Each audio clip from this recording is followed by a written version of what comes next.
I feel like with the school closing, don't get me wrong, it's a good school, but for me, it's not worth the money. So I understand why it's closing, and I hope they at least build up or do something new here, because the school here ain't really how it used to be. I mean, I feel disappointed. I I just transferred here and it's closing, so it made me feel bad, and I got transferred to another school.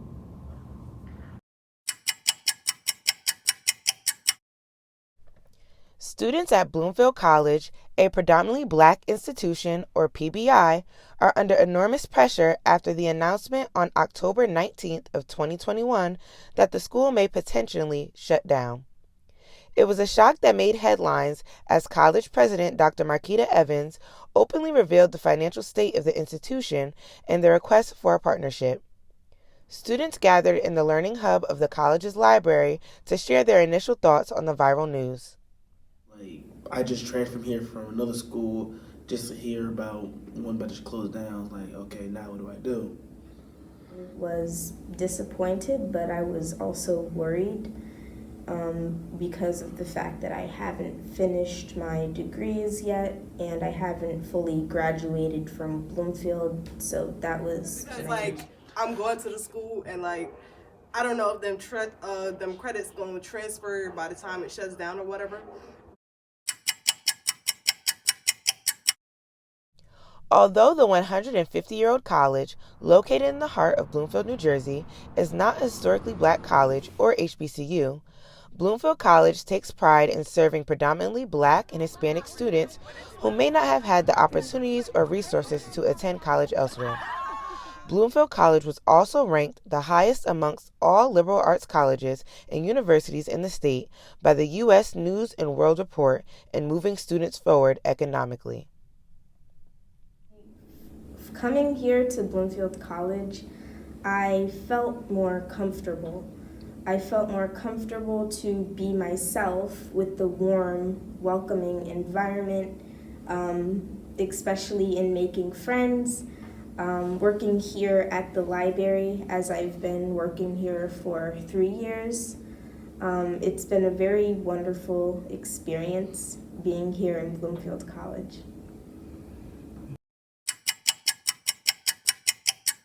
Most of Bloomfield College graduates are first generation, something that is important for minority families and for the nation. A lot of the students attending Bloomfield come from some of the most poverty-stricken areas, such as Paterson, Camden, Newark, and other neighboring cities in Essex County. Bloomfield College is a staple in its community because of its core mission to provide educational pathways for students from underserved communities, and that is why the fate of the institution is so crucial. And what we do is we take students from Newark and then we kind of help, largely Newark, it's larger than that, but largely Newark based.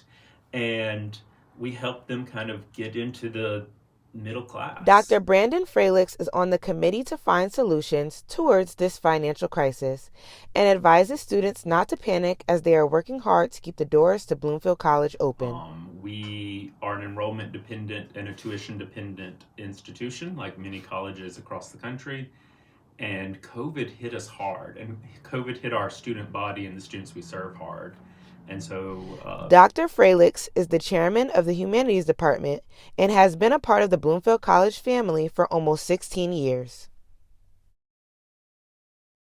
This is as close to the edge as the college has come since the 1970s. I will say, if you don't know this, in the 70s, the college declared bankruptcy.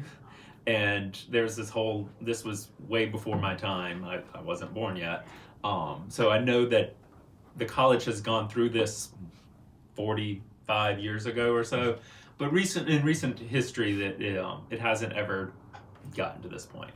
In terms of enrollments, the college probably hit its highest enrollment around 2012, 2013, and then just kind of stayed, and that was around 2,000 students. It kind of stayed around there for 3 or 4 years, give or take a few students.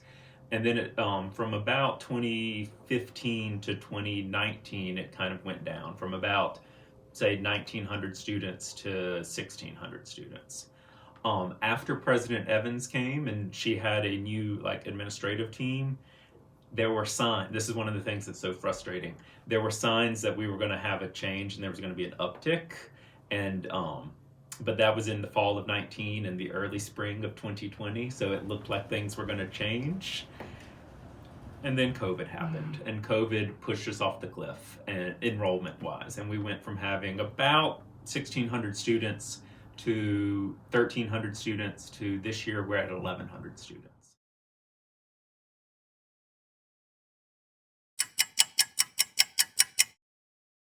For the students here at Bloomfield College, the coronavirus pandemic has forced some of them to choose between continuing their education or making a living to help support their families. With the decline in enrollment and many students opting out of on-campus housing, students are noticing a difference in the mood surrounding life living on campus. And I think after the pandemic started, once the pandemic started, there was a lack of activity. The mood in general, the vibe in general was more so, I guess what I could say was a bit depressing.